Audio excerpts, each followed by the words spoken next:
प्यारे बच्चों, कैसे हैं आप लोग। आशा करते हैं कि आप लोग अच्छे होंगे, स्वस्थ होंगे और आप लोगों की तैयारी बेहतर चल रही होगी। तो आज के इस वीडियो में जो आपका यूपी पुलिस कांस्टेबल का 23 अगस्त का फर्स्ट शिफ्ट का एग्ज़ाम हो गया है।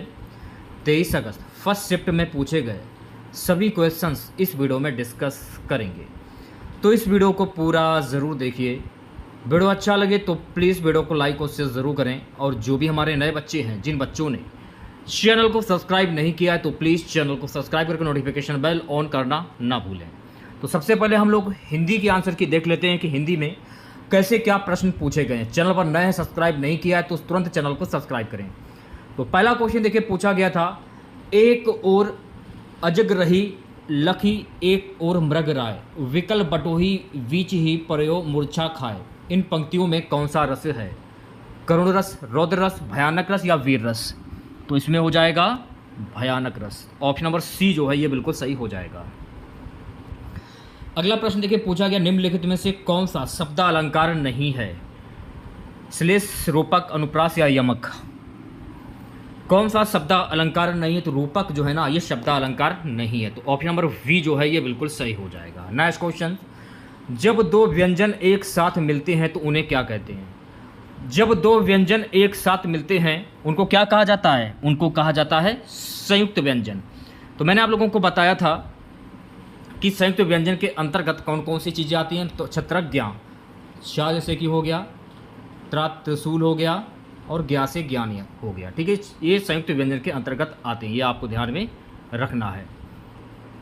अगला प्रश्न देखिए, पूछा गया था कि अगम आगम शुद्ध शब्द का सही अर्थ होगा। देखिए ये प्रश्न मैंने आपको पढ़ाया था, छपा हुआ मिला एकदम प्रश्न। मैंने आपको क्या बोला था? अगम आगम, ये प्रश्न मैंने आपको पढ़ाया था, बिल्कुल छपा हुआ रखा है पेपर में, दे सकते हैं आप लोग। आंसर हो जाएगा दुर्लभ उत्पत्ति। ऑप्शन नंबर सी सही हो जाएगा। निम्नलिखित में से मूक का अनेकार्थक शब्द कौन सा नहीं है? मूक का अनेकार्थक शब्द नहीं है। तो विवश जो है ना, विवश, ये मूक का अनेकार्थक शब्द नहीं है। तो वी ऑप्शन सही हो जाएगा। नेक्स्ट क्वेश्चन देखिएगा सभी बच्चे, 63 क्वेश्चन, निजवाचक सर्वनाम का प्रयोग किस वाक्य में हुआ है? आप भला तो जग भला। ऑप्शन नंबर वी जो है ये बिल्कुल सही हो जाएगा। अगला प्रश्न, क्या भूलूं क्या याद करूं, हरिवंश राय बच्चन की आत्मकथा श्रृंखला का ये कौन सा भाग है? दूसरा, पहला, चौथा या तीसरा? क्या भूलूं क्या याद करूं, तो ये क्या भूलूं क्या याद करूं ये हरिवंश राय बच्चन की पहला आत्मकथा श्रृंखला का भाग है। तो ऑप्शन नंबर वी जो है ये बिल्कुल सही हो जाएगा। नेक्स्ट क्वेश्चन देखेगा सभी बच्चे, हिंदी भाषा के लिए साहित्य अकादमी पुरस्कार के प्रथम विजेता कौन थे? माखनलाल चतुर्वेदी, विष्णु डे, हरिवंश राय बच्चन, सुमित्रा नंदन पंत। हिंदी भाषा के लिए साहित्य अकादमी पुरस्कार के प्रथम विजेता थे Makhanlal Chaturvedi. Option number A correct हो जाएगा। नेक्स्ट क्वेश्चन देखेगा सभी बच्चे, निम्नलिखित में से वयोवृद्ध शब्द का सही संधि विच्छेद क्या होगा? यह भी प्रश्न मैंने आप लोगों को पढ़ाया था। वयोवृद्ध, वयोवृद्ध यानी ऑप्शन नंबर डी जो है ये बिल्कुल सही हो जाएगा। और उसमें कौन सी संधि होगी? विसर्ग संधि हो जाएगी। 2019 का साहित्य अकादमी पुरस्कार किस रचनाकार को दिया गया? यह भी प्रश्न मैंने आपको पढ़ाया था। 2019 का साहित्य अकादमी पुरस्कार ये मिला था नंद किशोर आचार्य को। ऑप्शन नंबर ए जो है ये बिल्कुल सही हो जाएगा। देश प्रेम, यह भी प्रश्न मैंने आप लोगों को पढ़ाया था कि देश अलग है और प्रेम अलग है, दोनों को जोड़ दिया गया तो नया शब्द क्या बना? देश प्रेम, या यह भी कह सकते हैं देश से प्रेम। तो यहाँ पर कौन सा समास हो जाएगा? यहाँ पर हो जाएगा तत्पुरुष समास। यह भी प्रश्न मैंने आपको पढ़ाया था। जुबान पर लगाम ना होना, यह भी प्रश्न मैंने आपको पढ़ाया था। देखिए छपा हुआ प्रश्न मिला आपको, जुबान पर लगाम ना होना का अर्थ क्या होगा? अगर आप हमारे सब्सक्राइबर होंगे तो आपको पता होगा कि मैंने आपको कौन कौन से क्वेश्चंस पढ़ाए हैं। जुबान पर लगाम ना होना का अर्थ होता है अनावश्यक रूप से स्पष्टवादी होना। ठीक है, नेक्स्ट क्वेश्चन देखेगा, निम्नलिखित में से कौन सा अमृत शब्द का समानार्थी नहीं है? अमृत शब्द का समानार्थी नहीं है, यह प्रश्न पूछा गया है। सोम, अमीय, सुधा या क्षीर? तो क्षीर जो है ना ये अमृत का पर्यायवाची शब्द नहीं है। तो ऑप्शन नंबर डी जो है ये बिल्कुल सही हो जाएगा। नेक्स्ट क्वेश्चन देखेगा, नेक्स्ट क्वेश्चन पूछा कौन सा वर्ण दंत नहीं है? दा, टा, ता या धा? दंत नहीं है, टा, ठा, डा, ढा, ढा। ऑप्शन नंबर वी जो है ये बिल्कुल सही हो जाएगा। ता, था, दा, धा, ना। ता हुआ जैसे कि था हुआ, ता था, दा, धा और ना। ये आपके दंत वर्ण हो जाएंगे, लेकिन टा जो है ना ये दंत वर्ण नहीं है। मैंने आम खा लिया, प्रयुक्त वाक्य में कौन सा काल होगा? देखिए छपा हुआ रखा है, ये प्रश्न मैंने आपको पढ़ाया था, छपा हुआ, बिल्कुल छपा हुआ पेपर आपको मिला है। मैंने आम खा लिया, वाक्य में कौन सा काल होगा? सामान्य भूतकाल, पूर्ण भूतकाल, आसन्न भूतकाल या अपूर्ण भूतकाल? तो ऑप्शन नंबर वी जो है ये बिल्कुल सही हो जाएगा। जैसे कि मैंने आम खा लिया, तो मैंने आम खा लिया है, तो आम खा लिया वर्तमान, मैं आम खा रहा हूं तो ये वर्तमान हो जाएगा। मैंने आम खा लिया है यानी पूर्ण भूतकाल हो गया इसमें, तो ऑप्शन नंबर वी सही हो जाएगा। अगला प्रश्न, किसी एक में ही आस्था रखने वाला वाक्यांश के लिए शब्द बताइए। किसी एक में ही आस्था रखने वाले के लिए वाक्यांश के लिए एक शब्द क्या होगा? अनन्य। ऑप्शन नंबर ए जो है ये बिल्कुल सही हो जाएगा। ठीक है, नेक्स्ट क्वेश्चन देखिएगा सभी बच्चे। निम्नलिखित शब्दों में प्रयुक्त प्रत्येक किस विकल्प में ठीक ठीक प्रदर्शित किए गए हैं? धमाका, लड़ाकू, छिलका या उड़ाक? धमाका, आका, इसमें भी आका आ रहा है। ठीक है, ये तो होगा नहीं। आकू इसमें भी नहीं होगा, का इसमें नहीं होगा। धमाका, लड़ाकू, आकू देखिए इसमें भी आ रहा है। उड़ाक, आक, आक, छिलका, का इसमें भी आ रहा है। तो आंसर क्या होगा? ऑप्शन नंबर ए करेक्ट हो जाए। तो मैंने आपको क्या बताया कि स्टार्टिंग का जो शब्द होता है वो आपका उपसर्ग होता है और लास्ट वाला जो शब्द होता है वो प्रत्यय होता है। तो इस प्रकार से आप पहचान सकते हैं। ठीक है, यहाँ पर देखिए आपको शुद्ध वाक्य की पहचान करनी है। शुद्ध वाक्य मैंने आपको काफ़ी प्रैक्टिस कराई थी, शुद्ध वाक्य की प्रैक्टिस मैंने आपको काफ़ी कराई थी। मध्यकालीन युग में कलाओं की बहुत उन्नति हुई। इस समय मोहन की आयु 20 वर्ष है। इस क्वेश्चन में हमको थोड़ा सा डाउट लग रहा है। मध्यकालीन युग में कलाओं की बहुत उन्नति हुई। साहब ने कहा कि किसी को अंदर ना जाने दिया जाए, वे चाहे भले ही ना आए पर तुम्हें आना होगा। इस क्वेश्चन में थोड़ा सा डाउट लग रहा है, इस क्वेश्चन को हम लोग बाद में करेंगे। ठीक है, अगला प्रश्न देखिएगा 76। सदा एक वचन में प्रयुक्त होने वाले शब्दों को चुनना है आप लोगों को। सदा एक वचन में प्रयुक्त होने वाला शब्द क्या है? सदा एक वचन में हस्ताक्षर, जनता। ऑप्शन नंबर डी जो है ये बिल्कुल सही हो जाएगा। राजा शब्द के लिए पर्यायवाची शब्द चुनिए। तो राजा शब्द का पर्यायवाची शब्द क्या होता है? तो राजा शब्द का पर्यायवाची शब्द होता है नरेंद्र। क्या होता है? नरेंद्र। तो ऑप्शन नंबर डी सही हो जाएगा। अगला क्वेश्चन, निम्नलिखित में से वाक्यों के शुद्ध रूप का चयन कीजिए। तो यहाँ पर आपको शुद्ध वाक्य की पहचान करनी है। देखिए, भारत में अनेक जातियां हैं, ये प्रश्न भी मैंने आप लोगों को कराया था, छपा हुआ आपको मिला। क्वेश्चन तो मैंने आप लोगों को ज़्यादातर कराई ही है मैंने आप लोगों को, लेकिन जो छपे हुए क्वेश्चन मिले हैं जो मैंने आपको कराए हैं मैं उनकी बात कर रहा हूँ। ये भी क्वेश्चन मैंने आपको कराया, आप शायद भूल गए होंगे, आपको नहीं याद है। भारत में अनेक जातियां हैं, ऑप्शन नंबर ए करेक्ट हो जाएगा। अब देखिए ये वाला क्वेश्चन, विस्मय बोधक चिन्ह, ये भी क्वेश्चन मैंने आप लोगों को कराया है। तो विस्मय बोधक चिन्ह का निशान कौन सा होता है? विस्मय बोधक का चिन्ह ये निशान होता है। तो ऑप्शन नंबर वी सही हो जाएगा। सेशन को शेयर कर दीजिए एक बार आप लोग, वीडियो को लाइक कर दीजिए। अगला प्रश्न क्या है कि किस वाक्य में अच्छा शब्द का प्रयोग विशेषण के रूप में हुआ है? किस वाक्य में अच्छा शब्द का प्रयोग विशेषण के रूप में हुआ, यह प्रश्न में पूछा जा रहा है। तो किसमें हुआ है? यह स्थान बहुत अच्छा है। ऑप्शन नंबर डी सही हो जाएगा। नेक्स्ट क्वेश्चन देखिएगा, प्रेम सागर के रचनाकार कौन है? इंपॉर्टेंट क्वेश्चन है, यह भी प्रश्न मैंने आपको पढ़ाया था। प्रेम सागर के रचनाकार, तो प्रेम सागर के रचनाकार है लल्लू लाल। कौन है? लल्लू लाल। ऑप्शन नंबर ए करेक्ट हो जाएगा। अनावर्त शब्द का सम भिन्नार्थक शब्द क्या होगा? अनावर्त का पृथ्वी, निरादर, ना दोहराया हुआ, अयोग्य आचरण। ना दोहराया हुआ, ऑप्शन नंबर सी करेक्ट हो जाएगा। निम्नलिखित में से कौन सा शब्द पुल्लिंग है? तो यहां पर आपको पुल्लिंग शब्द की पहचान करनी है। क्षेत्र जो है ना ये पुल्लिंग शब्द हो जाएगा। तो ऑप्शन नंबर ए करेक्ट हो जाएगा। वह आई तो मेरी चिट्ठी उसे दे देना, इस वाक्य में कौन सा काल है? तत्कालीन वर्तमान, सामान्य वर्तमान, संदिग्ध या संभाव्य वर्तमान? वह आई तो मेरी चिट्ठी उसको दे देना, ऑप्शन नंबर डी करेक्ट हो जाएगा, संभाव्य वर्तमान। असोच शब्द युग्म का सही विकल्प क्या होगा? बिना सोच के अशुद्धि। ऑप्शन नंबर सी जो है ये बिल्कुल करेक्ट हो जाएगा। सुगर नेक्स्ट क्वेश्चन देखेगा, आग लगने पर कुआं खोदना, लोक तृतीय का अर्थ क्या होगा? आग लगने पर कुआं खोदना, संकट के समय बचाव के लिए सोचना। ऑप्शन नंबर डी जो है ये बिल्कुल करेक्ट हो जाएगा। जिसे सरलता से पढ़ा जा सके के लिए एक शब्द क्या होगा? इंपॉर्टेंट क्वेश्चन है, जिसे सरलता से पढ़ा जाए, ये भी प्रश्न मैंने आपको कराया है। तो जिसे सरलता से पढ़ाया जाए इसको क्या कहते हैं? सुपाठ्य कहते हैं। क्या कहते हैं? सुपाठ्य। निम्नलिखित में से कौन से शब्द में उपसर्ग नहीं है? कौन से शब्द में उपसर्ग नहीं है उसकी पहचान करनी है आप लोगों को। ओढ़ना, ऑप्शन नंबर वी सही हो जाएगा। समास का शाब्दिक अर्थ क्या होता है? ये भी प्रश्न मैंने आपको पढ़ाया था, ये भी पढ़ा है, ये भी पढ़ा है। ज़्यादातर मैंने आप जो भी क्वेश्चन मैंने आप लोगों को पढ़ाए हैं, इस बात की हमको ये खुशी है कि मैंने जो कुछ भी पढ़ाया है पेपर में छपा हुआ आपको मिला है, जो भी मैंने आपको पढ़ाया है। मैं कॉन्फिडेंस से इसलिए कह रहा हूँ कि मैंने पढ़ाया है हिंदी में। संक्षिप्त, कल ही मैंने एक क्वेश्चन आपको पढ़ाया था कि समास का शाब्दिक अर्थ क्या होता है, संक्षिप्त होता है। नेक्स्ट क्वेश्चन देखिएगा, गद्यांश, गद्यांश को करने का क्या तरीका, ये भी मैंने आपको बताया था। चलिए सीधे क्वेश्चंस पे आते हैं। सदा एक वचन में प्रयुक्त होने वाले शब्दों को चुनिए। सदा एक वचन में प्रयुक्त होने वाले शब्दों को चुनना है इसमें आपको।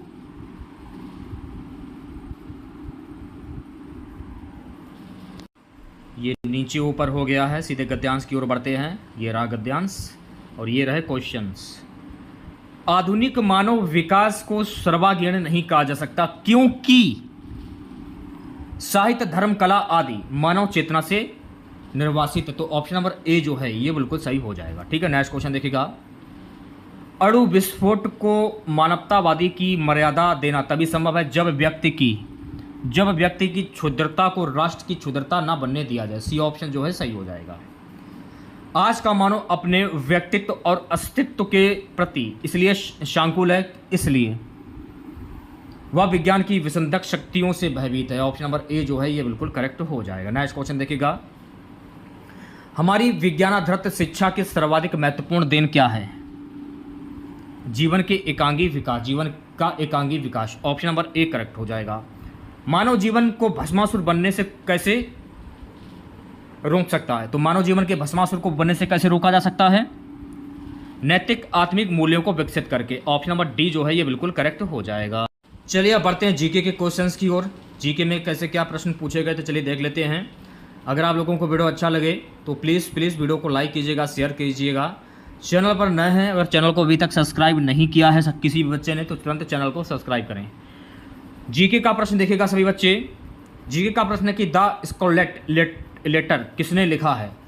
तो द स्कारलेट लेटर जो है ना, ये किसके द्वारा लिखा गया है? तो ये लिखा गया है नाथलियन हॉर्थेन। ऑप्शन नंबर डी जो है ये बिल्कुल सही हो जाएगा। नेक्स्ट क्वेश्चन देखेगा, उपयोगकर्ता के बीच लगातार संचार को प्रोत्साहित करने के लिए किस सोशल मीडिया प्लेटफॉर्म में स्ट्रिक्स नामक सुविधा है? स्नैपचैट। ऑप्शन नंबर ए जो है ये बिल्कुल करेक्ट हो जाएगा। पल्लव राजवंश की राजधानी कहाँ थी? तो पल्लव राजवंश की राजधानी कहाँ थी? तो पल्लव राजवंश की राजधानी कांचीपुरम थी। तो ऑप्शन नंबर सी सही हो जाएगा। नेक्स्ट क्वेश्चन देखिएगा, वित्तीय स्थिरता बोर्ड FSB क्या करता है? इसका काम क्या है? ये वित्तीय स्थिरता सुनिश्चित करता है। तो ऑप्शन नंबर डी जो है ये बिल्कुल करेक्ट हो जाएगा। ठीक है, नेक्स्ट क्वेश्चन देखिएगा, जीएसटी के ब्रांड एम्बेसडर किसको चुना गया है? तो जीएसटी के ब्रांड एम्बेसडर अमिताभ बच्चन को चुना गया। तो डी ऑप्शन करेक्ट हो जाएगा। नेक्स्ट क्वेश्चन देखिएगा सभी बच्चे, निम्नलिखित में से कौन सी रेखा फ्रांस और जर्मनी के बीच की सीमा को तय करती है? फ्रांस और जर्मनी के बीच की रेखा को सिगफ्रीड लाइन तय करती है। तो सी ऑप्शन करेक्ट हो जाएगा। नेक्स्ट क्वेश्चन देखिएगा, विदेश व्यापार महानिदेशालय DGFT किस मंत्रालय के अंतर्गत आता है? तो ये किस मंत्रालय के अंतर्गत आता है? वाणिज्य एवं उद्योग मंत्रालय के अंतर्गत। तो डी ऑप्शन सही हो जाएगा। नेक्स्ट क्वेश्चन देखिएगा, परमाणु ऊर्जा के उत्पादन के लिए कौन सा तत्व आवश्यक है? परमाणु ऊर्जा के उत्पादन के लिए कौन सा तत्व आवश्यक है? यूरेनियम। ऑप्शन नंबर डी जो है ये बिल्कुल सही हो जाएगा। नेक्स्ट क्वेश्चन देखिएगा, नोएडा उत्तर प्रदेश के किस जिले के अंतर्गत आता है? तो नोएडा जो है ना गाइस ये गौतम बुद्ध नगर के अंतर्गत आता है। तो ऑप्शन नंबर डी सही हो जाएगा। ठीक है, सेशन को शेयर कर दीजिए। विश्व डाक दिवस कब मनाया जाता है? तो मेरे प्यारे साथियों, विश्व डाक दिवस जो है ना ये 9 अक्टूबर को मनाया जाता है। अगला प्रश्न, जून 2024 तक संघ गृह मंत्रालय का प्रमुख कौन है? जून 2024 तक संघ गृह मंत्रालय का जो प्रमुख हैं वे हैं Amit Shah. Option number D जो है ये बिल्कुल सही हो जाएगा। गृह मंत्रालय के जो भी अंतर्गत इसके काम जो आता है वो अमित शाह के अंडर आता है। इंडियन नेशनल कांग्रेस की स्थापना किस वर्ष हुई थी? इंडियन नेशनल कांग्रेस की स्थापना वर्ष 1885 ईस्वी में हुई थी। तो ऑप्शन नंबर डी जो है ये बिल्कुल सही हो जाएगा। भारत का पहला हवाई अड्डा ये कहाँ पर स्थित है? तो भारत का जो पहला हवाई अड्डा ना गाइस ये स्थित है Bombay Mumbai. Option number B जो है ये बिल्कुल सही हो जाएगा। भारत के व्यवसाय की सेवाओं हेतु जीएसटी पंजीकरण के लिए थ्रेशोल्ड लिमिट सीमा क्या है? तो मेरे हिसाब से आंसर 20 लाख होना चाहिए, कंफर्म नहीं हूँ, लेकिन आंसर 20 लाख ही होना चाहिए मेरे हिसाब से। खालिस्तान में दुर्भावनापूर्ण फाइलों वाली छवियों का उपयोग हैकर को आपके खाते की जानकारी चुराने या आपके कंप्यूटर को संक्रमित करने में मदद करने के लिए किया जाता है। Image fishing, option number A correct हो जाएगा। नेक्स्ट क्वेश्चन देखिएगा, क्रोएशिया गणराज्य की राजधानी क्या है? तो क्रोएशिया गणराज्य की जो राजधानी है वो है जाग्रेब। क्या है? जाग्रेब। ऑप्शन नंबर सी जो है ये बिल्कुल सही हो जाएगा। चलिए बढ़ते हैं नेक्स्ट क्वेश्चन की ओर। आतंकवाद से लड़ने में सूचना साझा करना किन तरीकों से महत्वपूर्ण हो जाता है?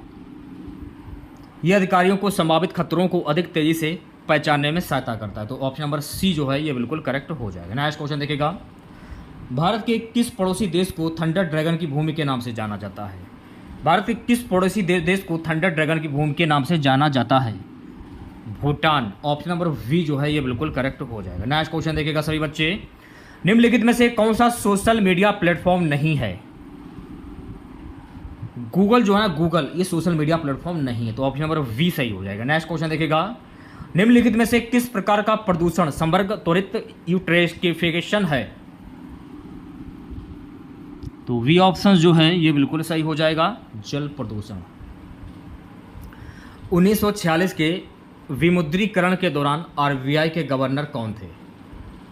1946 के विमुद्रीकरण के दौरान आरबीआई के गवर्नर थे Chintaman Dwarkanath Deshmukh. Option number C जो है ये बिल्कुल करेक्ट हो जाएगा। ठीक है, नेक्स्ट क्वेश्चन देखिएगा सभी बच्चे, भारतीय संविधान का कौन सा भाग राज्य के नीति निर्देशक सिद्धांतों से संबंधित है? कौन सा भाग संबंधित है? भाग 4। ए ऑप्शन करेक्ट हो जाएगा। पुस्तक ए लाइफ मिसस्प्रेड किसके द्वारा लिखी गई थी? तो पुस्तक ए लाइफ मिसस्प्रेड जो है ना ये लिखी गई थी सूर्यकांत त्रिपाठी निराला के द्वारा। तो ऑप्शन नंबर वी सही हो जाएगा। नेक्स्ट क्वेश्चन देखिएगा, आसमान के नीलेपन का मुख्य कारण क्या है? तो आसमान के नीलेपन का मुख्य कारण देखिए, दो ऑप्शन मेरे सामने आ रहे हैं, इसमें क्या आंसर होगा कंफर्म नहीं लग रहा है हमको। वायु के अणुओं द्वारा सूर्य के प्रकाश का प्रकीर्णन बिखराव, और इसमें वायु के कारण नीले प्रकाश का अवशोषण, इन दोनों में से एक हो सकता है, मैं कंफर्म नहीं हूँ फिलहाल। अगला प्रश्न, रमन सुब्बा राव जिनका हाल ही में निधन हो गया है, ये किस खेल से जुड़े हैं? तो ये जो है ना ये क्रिकेट से जुड़े हैं, तो ऑप्शन नंबर ए सही हो जाएगा। नेक्स्ट क्वेश्चन देखिएगा, प्रायद्वीपीय भारत की सबसे लंबी नदी का नाम क्या है? तो प्रायद्वीपीय भारत की सबसे लंबी नदी का नाम है गाइस गोदावरी नदी। ऑप्शन नंबर ए सही हो जाएगा। एनएचआरसी का पूर्ण रूप क्या है? तो एनएचआरसी का पूर्ण रूप होता है national human rights commission India. Option number C correct हो जाएगा। वर्ष 1985 को कौन सा अंतर्राष्ट्रीय वर्ष घोषित किया गया है? युवा। ऑप्शन नंबर डी सही हो जाएगा। ठीक है, नेक्स्ट क्वेश्चन देखिएगा सभी बच्चे, अनुसंधान विधियां उत्तरदाताओं की प्रतिक्रियाओं के आधार पर उनमें गहन और आगे की जांच और पूछताछ करने में सहायता करती हैं। गुणात्मक। ऑप्शन नंबर वी सही हो जाएगा। नेक्स्ट क्वेश्चन देखिएगा, वीआरआई का पूर्ण रूप क्या होता है? तो वीआरआई का पूर्ण रूप होता है belt and road initiative. Option number A जो है ये बिल्कुल करेक्ट हो जाएगा। नेक्स्ट क्वेश्चन देखिएगा, खालिस्तान विशिष्ट व्यक्तियों को उस संगठन की सुरक्षा के खतरे में डालने की कोशिश करता है जिसके लिए वे काम करते हैं। Spear phishing. Option number B सही हो जाएगा। पहली बार राष्ट्रीय कृषि नीति कब घोषित की गई थी? तो ये घोषित की गई थी जुलाई 2000 में। ऑप्शन नंबर सी सही हो जाएगा। वर्ष खालिस्तान में अंतर्राष्ट्रीय मानवाधिकार कानून के प्रवर्तन के लिए संयुक्त राष्ट्र मानवाधिकार आयोग को संयुक्त राष्ट्र मानवाधिकार परिषद द्वारा प्रतिस्थापित किया गया। तो ये प्रतिस्थापित किया गया था 2000 में। ऑप्शन नंबर सी सही हो जाएगा। अफ्रीका के आर पार दौड़ लगाने वाले व्यक्ति कौन हैं? अफ्रीका के आर पार दौड़ लगाने वाले व्यक्ति कौन थे? रस कुक। ऑप्शन नंबर डी जो है ये बिल्कुल सही हो जाएगा। भारतीय कृषि अनुसंधान संस्थान ने भारत में संरक्षित बासमती किस्मों की खेती के लिए किस देश के खिलाफ कानूनी कार्रवाई की मांग की है? पाकिस्तान। ऑप्शन नंबर डी सही हो जाएगा। अगला क्वेश्चन देखिएगा, कौन सा भारतीय राज्य अपनी अनूठी चित्रकला के लिए जाना जाता है? महाराष्ट्र। ऑप्शन नंबर ए सही हो जाएगा। ठीक है, नेक्स्ट क्वेश्चन देखिएगा, चिकनकारी एक पारंपरिक कढ़ाई जिसकी उत्पत्ति उत्तर प्रदेश के किस शहर से हुई थी? लखनऊ। ऑप्शन नंबर ए सही हो जाएगा। ठीक है, अगला प्रश्न देखिएगा, लास्ट क्वेश्चन रहेगा, महासागरीय अम्लीकरण का प्राथमिक कारण क्या है? समुद्री जल द्वारा CO2 का अवशोषण, ऑप्शन नंबर ए जो है ये बिल्कुल सही हो जाएगा। ठीक है, तो अगर आप लोगों को वीडियो अच्छा लगा हो तो प्लीज़ वीडियो को लाइक और शेयर जरूर करें। सेकंड शिफ्ट के एनालिसिस के लिए चैनल को जरूर सब्सक्राइब करें और नोटिफिकेशन बेल ऑन करना ना भूलें। मिलते हैं नेक्स्ट वीडियो के साथ। जय हिंद, जय भारत।